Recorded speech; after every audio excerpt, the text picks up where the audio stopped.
რა თქვა ილონ მასკმა ეგვიპტის პირამიდებზე? Როგორ არის მათ კვლევაში ჩართული ნიკოლა ტესლა და მართალია თუ არა, რომ ამ ლეგენდარული ნაგებობების საიდუმლო გასული საუკუნის განმავლობაში უკვე ამოხსნეს? ახლა ამ ვიდეოში ყველაფერს გავიგებთ დაწვრილებით. ამერიკელი ბიზნესმენი მთელ მსოფლიოში ცნობილია თავისი ხმაურიანი გამოგონებებით, ასევე არანაკლებ ხმაურიანი განცხადებებით.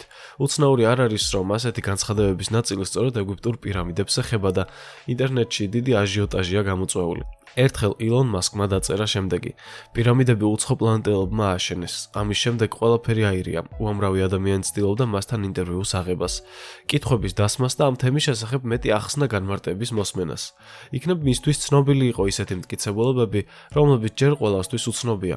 თუმცა ეს საუბარი მეტად აღარ გაგრძელებულა, რადგან როგორც ცნობილია, საუბარში ეგვიპტის მთავრობა ჩაერთო და ილონს სტუმრობისკენ მოუწოდა, რათა პირადად დაემტკიცებინათ მისთვის საწინააღმდეგო. მოხდა ეს თუ არა არ ვიცით, მაგრამ მისი განცხადება ბევრის გონებაში კვლავ ტრიალებს.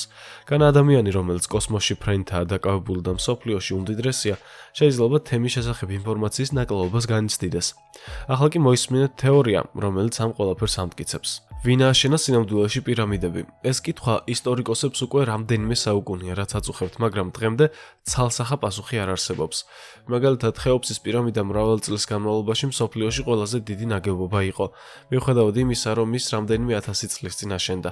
მისი ორიენტაცია ჩრდილოეთისკენ თითქმის სრულყოფილია, მხოლოდ 3 გრადუსითაა გადახრილი და უფრო ზუსტია, ვიდრე გრინვიჩის სამეფო ობსერვატორია. როგორ მოახერხეს ეს უძველესმა ადამიანებმა? ვერც ამას შეიძლება შემთხვევითობა უწოდოთ, რადგან სხვა პირამიდებიც არანაკლებ გვაოცებენ. პირველი, ვინც ამ საიდუმლოს ამოხსნას შეეცადა, ჰეროდოტე იყო. ამ ძველ ბერძენი ისტორიკოსისა და გეოგრაფის შესახებ ალბათ გსმენიათ. მან წამოაყენა თეორია, რომლის მიხედვითაც ხეოფსმა მთელი ეგვიპტელი ხალხი ორ ჯგუფად დაყო. ერთი ქვის ბლოკებს ნილოსამდე მიიტანდნენ, მეორენი კი პირამიდებამდე. მშენებლობაზე მუდმივად 100,000 ადამიანი მუშაობდა. ისინი ერთმანეთს ყოველ 3 თვეში ერთხელ ცვლიდნენ და მინიმუმ 10 წელი შრომობდნენ. ჰეროდოტეს აზრით ეგვიპტელები ბლოკებს სპეციალური ხის ბერკეტების საშუალებით წევდნენ. დაუშვათ, რომ ამ ნაწილში გარკვეულად ჩამოყალიბდა წარმოდგენა, მაგრამ ბლოკებს როგორ გამოთლიდნენ ასეთი სიზუსტით. ამბობენ, რომ მათ შორის ნაპრალი იმდენად მცირეა, რომ იქ ქაღალდის ფურცლის ჩადებაც კი შეუძლებელია. როგორ შეესაბამება ეს სიმართლეს, თუ არ ჰქონდათ მათ თანამედროვე ტექნოლოგიები? მეორეს მხრივ 2013 წელს აღმოჩენილმა არქეოლოგიურმა მიგნებამ გარკვეული კუთხით ნათელი მოჰფინა ამ საკითხს. ერთ-ერთი არქიტექტორის დღიურში აღწერილი იყო, რომ ქვის ბლოკები წყლის არხებით გადაჰქონდათ ნილოსიდან პირამიდებამდე. ერთ-ერთი ასეთი არხი, რომელიც წყლის პირამიდებამდე მიეწოდებოდა, აღმოაჩინა ცნობილმა ამერიკელმა არქეოლოგმა და ეგვიპტოლოგმა მარკ ლენერმა. თუმცა ამ აღმოჩენის შემდეგ ეს თეორია საყოველთაოდ არ იქნა მიღებული, რადგან მხოლოდ ერთი არხი იყო აღმოჩენილი და არც ის იყო საკმარისი იმის დასამტკიცებლად, რომ მთლიანი სტრუქტურა ასე აშენდა. ფრანგმა და ბრიტანელმა არქეოლოგებმა შემდეგი თეორია წამოაყენეს. ისინი მიიჩნევდნენ, რომ ეგვიპტელები პირამიდების მშენებლობისას იყენებდნენ ხელოვნურ ბილიკებს, ეგრეთ წოდებულ პანდუსებს. ეს ბილიკები ნიადაგიდან გაკეთებული აღმართები იყო, რომლებსაც გამოიყენებდნენ მძიმე ბლოკების ზემოთ აზიდვისთვის. მათი აზრით, ქვის ბლოკებს ამ ბილიკზე დებდნენ, მარხილებზე და თოკებით ზემოთ ეკაჩებოდნენ. თუმცა, ყველაზე პოპულარული თეორია ფრანგ არქიტექტორ ჟან პიერ ჰუდინის ეკუთვნის. მან ივარაუდა, რომ ხეოფსის პირამიდა ორი განსხვავებული სპირალური ბილიკის საშუალებით აშენდა. ერთი გარე და მეორე შიდა. სწორედ ამ შიდა ბილიკზე ეკაჩებოდნენ ქვის ბლოკებს ზემოთ. შემდეგ კი გარეთა ბილიკზე აწყობდნენ. ფრანგმა გეოქიმიკოსმა ჯოზეფ დავიდოვიცმა კიდევ უფრო გაბედული თეორია წამოაყენა. მისი აზრით, პირამიდების ბლოკები სულაც არ გადაჰქონდათ, არამედ ადგილზე ასხამდნენ სპეციალურ ბეტონს. მისი მტკიცებით, ბლოკების მიკროსტრუქტურა ბუნებრივი ლიმნის ქვას არ ჰგავდა. მასში იყო ბუშტუკები, რაც ბეტონზე მეტყველობდა. მან თავად შეძლო ძველი მეთოდით მსგავსი მასალის შექმნა და მისი ქიმიური ანალიზი უძველესი პირამიდების ქვის მასალას დაემთხვა.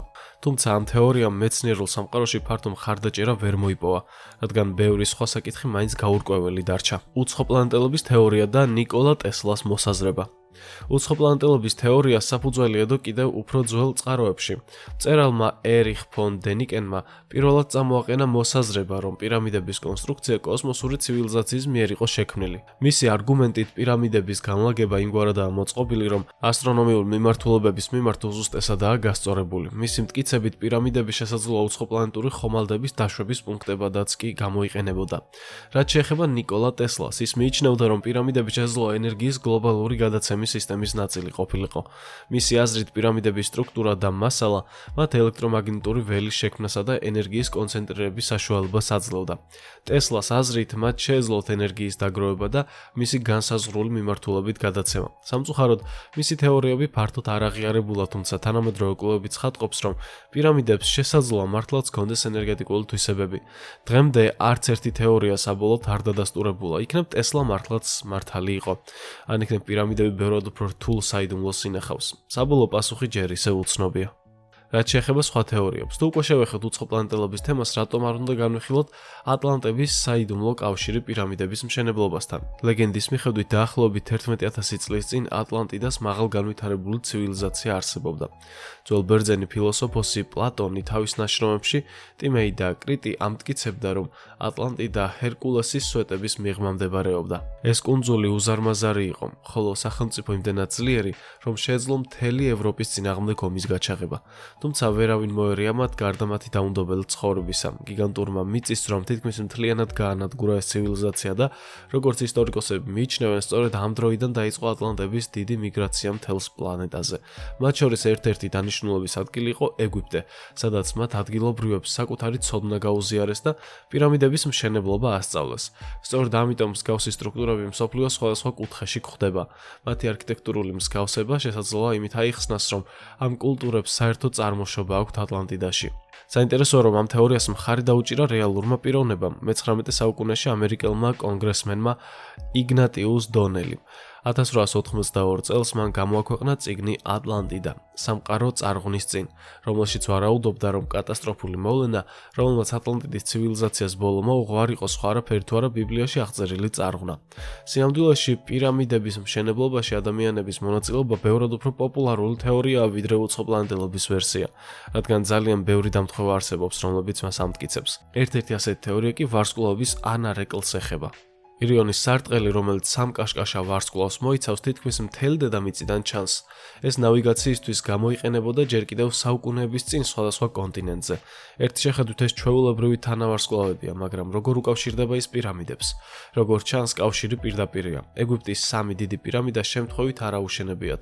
ისევე როგორც ბერმუდის სამკუთხედი და შუმერული ცივილიზაციის წარმოშობის რეგიონი, ისინი განლაგებულნი არიან ლეგენდარულ 20-ე პარალელზე. ეგვიპტელი ინჟინერი რობერტ ბოვალი ამტკიცებდა, რომ პირამიდების განლაგება ორიონის სარტყელის ვარსკვლავებს ასახავს. თუ ეს მართლაც ასეა, მაშინ ჩნდება მთავარი კითხვა: საიდან იცოდნენ უძველესმა ადამიანებმა ამის შესახებ? მათ ხომ არ ქონათ ტელესკოპები ან ისეთი ხელსაწყოები, რომლებიც ასე ზუსტად შეისწავლიდა ვარსკვლავებს? ან იქნებ ჰქონდათ და ჩვენ უბრალოდ წარმოდგენაც არ გვაქვს ამის შესახებ? ბოვალი ამტკიცებს, რომ სამი დიდი პირამიდა ერთიანი პროექტის ფარგლებში აშენდა. ეს იყო ძველი ეგვიპტელების იდეოლოგიის მატერიალური განასახიერება. ამას ადასტურებს ისიც, რომ პირამიდებში არასდროს უპოვიათ მუმიები. იქ მხოლოდ სარკოფაგები აღმოჩნდა, რომლებშიც თეორიულად მიცვალებულები უნდა ყოფილიყვნენ, მაგრამ სარკოფაგები ცარიელი იყო. თუ ეს კიდევ ერთი გასაოცარი დამთხოვა. თითქოს და ნელ-ნელა ვუახლოვდებით სწორი გზის პოვნას, რომელიც პასუხებისკენ მიგვიყვანს, მაგრამ მოულოდნელად გვხვდება ახალი ფაქტები, რომლებიც ყველაფერს თავდაყირა აყენებს.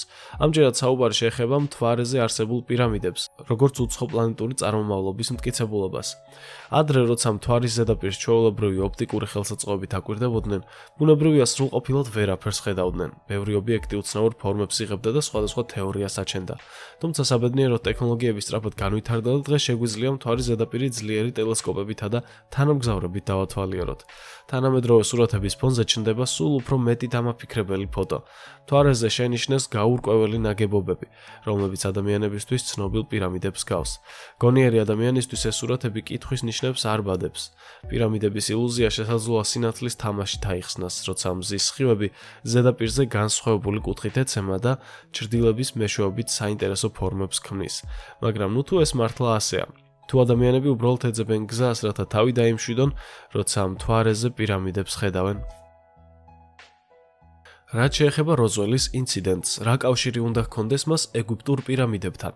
თუ ვინმე სარსმენია, როზველის ინციდენტი 1947 წლის ივლისში ამერიკის შეერთებული შტატების ნიუ-მექსიკოს შტატის ქალაქ როზველში მოხდა. იქ ჩამოვარდა გაურკვეველი მფრინავი ობიექტი. თავდაპირველად სამხედროებმა განაცხადეს, რომ ეს იყო მფრინავი თეფში, მაგრამ მალევე უარყვეს ეს ვერსია და თქვეს, რომ ეს უბრალოდ მეტეოროლოგიური ბუშტი იყო. თუმცა, ბევრი თვითმხილველი ამტკიცებდა, რომ მათ უჩვეულო საფრენი აპარატის ნარჩენები და უცნაური არსების სხეულებიც კი დაინახეს. შემდეგ ავარიის ადგილას აღმოაჩინეს უცნაური სიმბოლოები ამოტვიფრული უცნობ მასალაზე. ეს ნიშნები ბევრს ეგვიპტური იეროგლიფების მსგავსი მოეჩვენა. პირველი შეხედვით ეს არაფერი განსაკუთრებული არ უნდა ყოფილიყო, მაგრამ თუ ეგვიპტური პირამიდების კვლევას ჩაუღრმავდებით, აღმოაჩენთ, რომ მათზეც ნაპოვნია მსგავსი სიმბოლოები. მაგალითად 1953 წელს ხეოფსის დიდ პირამიდასთან შესასვლელთან აღმოაჩინეს 4 იდუმალი ნიშანი. მათი დანიშნულება დღემდე უცნობია, მაგრამ ისინი საოცრად გავდნენ იმ სიმბოლოებს, რომლებიც როზველში ნაპოვნი იყო. ეს აღმოჩენა ეგვიპტოლოგ ანდრე ფაშანის მიაწერეს და სწორედ მან დააკავშირა ეს ინციდენტი უცხოპლანეტელებთან. გამოდის, რომ ძველი ეგვიპტელები უკვე კონტაქტში იყვნენ უცხოპლანეტელებთან, თუ იქნებ პირიქით არანაირი უცხოპლანეტელები არ არსებობენ და ეგვიპტელები უბრალოდ სხვა პლანეტაზე გადასახლდნენ. საინტერესო კითხვაა, რომელსაც ადამიანები ხშირად წამოჭრიან ხოლმე. იქნებ საიდუმლო უკვე ამოხსნილია, მაგრამ მეცნიერები ამას არ გვიზიარებენ. 1887 წელს დაიბადა ედუარდ ლიცკალნინი. ადამიანი, რომელიც მოყვარულის დონეზე სკულპტურების შექმნით იყო დაკავებული. თავიდან მისი საქმიანობა არავის აინტერესებდა, მაგრამ როგორც კი თავისი ნამუშევარი გამოაჩინა, პრესამ მაშინვე მიაქცია ყურადღება. ლიცკალნინი თავის ნამუშევრებს სრულად მარტო ქმნიდა და თავის მეთოდებს საიდუმლოდ ინახავდა. იგი უზარმაზარი ქვის მონოლითური სკულპტურების შექმნისას ისეთ ტექნიკას იყენებდა, რომლის ახსნას დღემდე ვერავინ მოახერხა. მან განაცხადა, რომ იცოდა პირამიდების მშენებლობის საიდუმლო, მაგრამ არასდროს გაამხილა იგი. ასე რომ ეს საიდუმლო მასთან ერთად საფლავში ჩაიტანა, ხოლო მისმა შემოქმედებამ, რომელსაც ქვის ბაღი ეწოდა, ადამიანებისთვის უამრავი ამოცანა დატოვა. ეგვიპტეში აღმოჩენილი შემდეგი არტეფაქტი ძველ წელთაღრიცხვით 1830 წლით თარიღდება. საუბარია უჩვეულო სამარხზე, რომელიც ნაპოვნია წარჩინებულებისა და მღვდლობის ნეკროპოლში. თუმცა ამ აღმოჩენის მთავარი მახასიათებელი არც მისი სიძველეა და არც ის, რომ ვინმე დიდგვაროვან პიროვნებას ეკუთვნოდა. მთავარი განსაკუთრებულობა იმაში მდგომარეობს, რომ ეს სამარხი ისე იყო დაპროექტებული, რომ ზამთრის მზებუდობის დღეს ამომავალი მზის სხივები პირდაპირ აღწევდნენ მმართველის ქანდაკებაზე.